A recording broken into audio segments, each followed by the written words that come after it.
This week, register your Sharp ID on the Nedbank Money app and stand a chance to win a Samsung TV up to the value of 30,000 rands.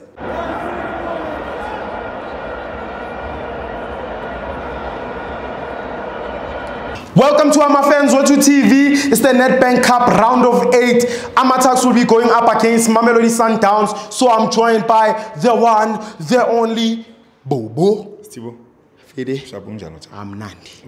Fresh, my brother. So Zobutati AmaTuks away from home. Please give me a prediction. Yeah, it's going to be a very tough one as one AmaTuks adlala ngakhona.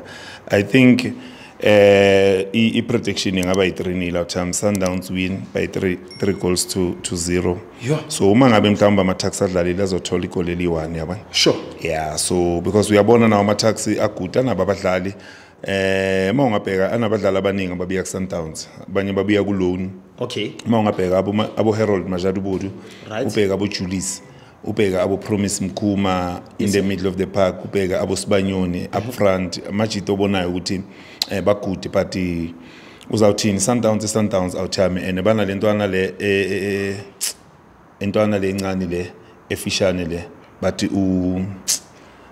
bani lentwana Mhlonyana. Yeah, uyabona lentwana le yabathi Mhlonyana nayo igude intwana but ku Sundowns you know ukuthi kunzima when you play against mina nginokuzwa abantu bathi hayi ubani uzohlupha but uma kuza ku Sundowns kuba nzima because uma udlala as an individual is difficult to go to beat Sundowns. Sundowns I'll tell me we play as a team. Right. If ungabheka Sundowns sometimes we play without a striker but we manage to score amagoli. Ngendlela kudlalwa ngakhona ku Sundowns. As prefer ama individuals. Yeah. Yeah, understand sidlala as a team.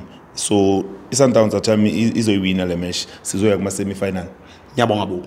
Ngiyabonga uthi ube grand ne. Aw yeah. Sharp me out. Thank you. Sure.